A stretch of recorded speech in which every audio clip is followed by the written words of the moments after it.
मैं डॉक्टर जितेंद्र कुमार द्विवेदी भारतीय प्रशासनिक व्यवहार में संचार का भाग 2 प्रस्तुत करने जा रहा हूं। मैं पूर्व में संचार के बारे में बता चुका हूं। आज अब बताऊंगा मैं संचार प्रक्रिया के अंगों के बारे में। संचार प्रक्रिया के प्रमुख रूप से 5 अंग होते हैं। लिखा हुआ देखिए, पहला संवाददाता, दूसरा संवाद, तीसरा माध्यम, चौथा संवाद प्राप्तकर्ता और पांचवा प्रतिक्रिया। इन पांचों को मिलकर ही बनता है। इनको थोड़ा सा ज्यादा जान लेते हैं अपन लोग। संवाददाता मतलब सबसे पहले संचार प्रक्रिया का सिग्नेच करता है। दूसरा होता है संवाद, मैसेज। संवाद मतलब संचार प्रक्रिया का दूसरा महत्वपूर्ण अंग है। संवाद अर्थात क्या कहना है की तैयारी संवाददाता ही करता है। यह संवाद आदेश, निर्देश, सुझाव, शिकायत, प्रशंसा, प्रतिवेदन आदि के रूप में हो सकता है। तीसरा तत्व होता है इसके अंतर्गत में माध्यम, माने अर्थात उस संवाद को कैसे भेजा जाए। संचार माध्यम प्रक्रिया का तीसरा अंग है। इसमें संचार को पहुंचाने के लिए मौखिक, लिखित, सांकेतिक, दृश्य माध्यमों को अपनाया जाता है, परंतु इसमें कौन सा माध्यम श्रेष्ठ होगा यह संवाद की प्रकृति और संवाद प्राप्तकर्ता की अभिरुचि पर होता है, जैसे मैं अभी आपको प्रस्तुत करने जा रहा हूं वीडियो लेक्चर। अब आते हैं अपन चौथे भाग पर, वह है संवाद प्राप्तकर्ता, जिसे रिसीवर कहा जाता है। संवाद प्राप्तकर्ता वह पक्ष है जिसके पास संवाद भेजा जाता है और इसके अभाव में संचार प्रक्रिया अधूरी हो जाती है। और पांचवे पे आते हैं प्रतिक्रिया अर्थात रिएक्शन। प्रतिक्रिया संचार प्रक्रिया का सबसे महत्वपूर्ण अंग है, क्योंकि यदि संवाद प्राप्तकर्ता निर्देशानुसार कार्य ना करे तो संचार प्रभावहीन समझा जाएगा। इस तरह से इन पांचों को मिलकर ही संचार का निर्माण होता है और प्रशासन में इसकी विस्तृत आवश्यकता पड़ती है। हम देखेंगे कि इनकी विशेषताएं क्या होती हैं। हम यहां नजर डालेंगे कि प्रभावी संचार की कौन कौन सी विशेषताएं होती हैं। समान तौर पर 5 प्रमुख विशेषताएं होती हैं जो निम्नलिखित है। पहला है संचार का उद्देश्य स्पष्ट हो, माने अर्थात संदेश भेजने वाले तथा उसे प्राप्त करने वाले दोनों की समझ में साफ साफ आना चाहिए। दूसरा है भाषा बोधगम्य हो, अर्थात भाषा सरल और आसानी से समझ में आने वाली होनी चाहिए, जिसे हम भेजा जा रहे हैं वो उस भाषा को समझता हो। और तीसरा है संचार संदेशों की एक श्रृंखला होती है। समान तौर पे हम देखेंगे प्रभावी संचार जो भेजा जाता है संदेश, वह निरंतर एक श्रृंखला में होती है। बाद में भेजे जाने वाले संदेश बराबर पहले भेजे गए संदेश से जुड़े रहते हैं, इसलिए उसे पूरा पूरा होना चाहिए। और चौथा है द्विमार्गी संचार श्रेष्ठ होता है।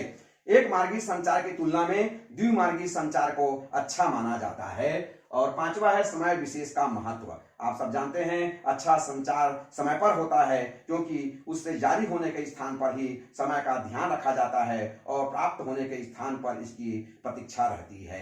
समान तौर पर इन विशेषताओं के आधार पर समझ में आ ही गया है कि संचार जो है वह बड़ी महत्वपूर्ण चीज होती है, परंतु प्रशासन में इसमें संचार में बहुत सारे बाधाएं आते हैं, बैरियर्स होते हैं। जैसा कि आप सब देख रहे हैं, हम 5 प्रमुख बाधाओं के बारे में यहाँ चर्चा करेंगे। संचार के मार्ग में प्रमुख बाधाएं जो होते हैं, संदेश के रूप में अर्थ को विकृत कर प्रेषक और प्रेषित के मध्य में पारस्परिक समझ को उत्पन्न नहीं होने देते हैं। प्रमुख जो बाधाएं हैं वो निम्नलिखित हैं। पहला है भाषा की जटिलता। आप सब जानते हैं कि संचार में प्रथम अवरोध भाषा का होता है। अगर भाषा समझ ना आए तो वो बेकार हो जाएगा। दूसरा है प्रेषक और प्रेषित के मध्य में भौगोलिक दूरी। आप जानते हैं कि संचार 2 लोगों से होता है, प्रेषक और प्रेषित से। दोनों अगर बहुत दूर होंगे तो निश्चित तौर पे संप्रेषण में कठिनाई आएगी। और तीसरी बाधा होती है कर्मचारियों के मध्य मधुर संबंधों का अभाव। आप जानते हैं प्रशासन में संगठन के अंतर्गत में विभिन्न अधिकारी कर्मचारियों की नियुक्ति होती है, अगर उनमें आपस में मधुर संबंध ना हो तो संप्रेषण में बाधा आती है। और चौथा है प्रेषक एवं प्रेषित के मध्य मनोवैज्ञानिक मतभेद। आप जानते हैं जो सूचना दे रहा है और जो ले रहा है, अगर दोनों में मनोवैज्ञानिक मतभेद हो तो वो जो भेजा जा रहा है उसको समझने में उसको कठिनाई होगी, और जो समझ रहा है वह गलत समझ सकता है। और पांचवी कठिनाई होती है संचार यंत्रों का गलत ढंग से प्रयोग। आप सब जानते हैं कि आजकल संचार यंत्र बहुत सारे आ गए हैं, जिनका कुशल संचालन अगर नहीं कर पाएंगे, गलत ढंग से प्रयोग करेंगे तो संचार की प्रक्रिया में वह संदेश ही बदल जाएगा और परिणाम भयानक होंगे। तो इस तरह से संचार में प्रमुख बाधाएं आती हैं, परंतु बाधाओं को निवारण करना भी हमें आएगा। हम देखेंगे कि इनको कैसे निवारण किया जा सकता है। तो संचार की बाधाओं के निवारण तो हमको सुझाव दे सकते हैं। कुछ 5 प्रमुख मैंने यहाँ पे आपको बता रहा हूं। पहला सुझाव है प्रत्यक्ष संचार। आप सब जानते हैं कि संचार की बाधा को दूर करने के लिए पहली प्रक्रिया है कि जहां तक संभव हो सके संदेश संबंधित व्यक्ति को प्रत्यक्ष रूप से दिया जाना चाहिए, जिससे कोई दिक्कत पैदा नहीं होगी। दूसरा उपाय है बोधगम्य भाषा, माने अर्थात संदेश की भाषा सरल, सुबोध और प्रेषित अर्थात पाने वाले की बौद्धिक स्तर के अनुरूप होनी चाहिए। जैसे किसी को अंग्रेजी नहीं आती, अंग्रेजी में पत्र जारी कर देंगे तो उसका वह जवाब नहीं दे पाएगा। इसलिए जो भाषा समझता है उसी बोधगम्य भाषा में इसे भेजना चाहिए। तीसरा है अच्छे मानवीय संबंधों का विकास। आप सब जानते हैं कि संगठन में छोटे बड़े सभी कर्मचारी अधिकारी के मध्य में मधुर और स्वस्थ मानवीय संबंधों का विकास किया जाना चाहिए। इससे कुशल और प्रभावी संचार में सहयोग मिलता है।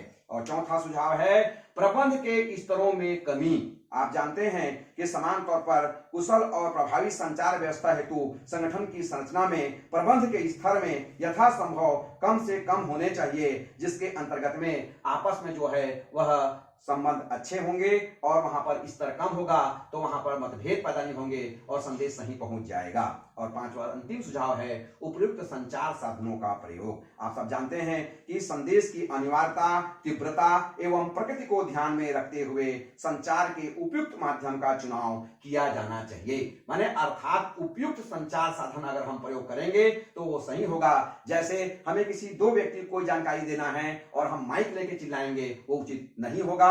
वास्तव में संचार उपयुक्त प्रयोग करना चाहिए। जैसे आजकल टेलीफोन और ट्रांसफर अनेक चीजों का उपयोग किया जा रहा है, ऑनलाइन लेक्चर, इसका एक तरीका है कि अधिक से अधिक लोगों को कैसे पहुंचाया जा सकता है।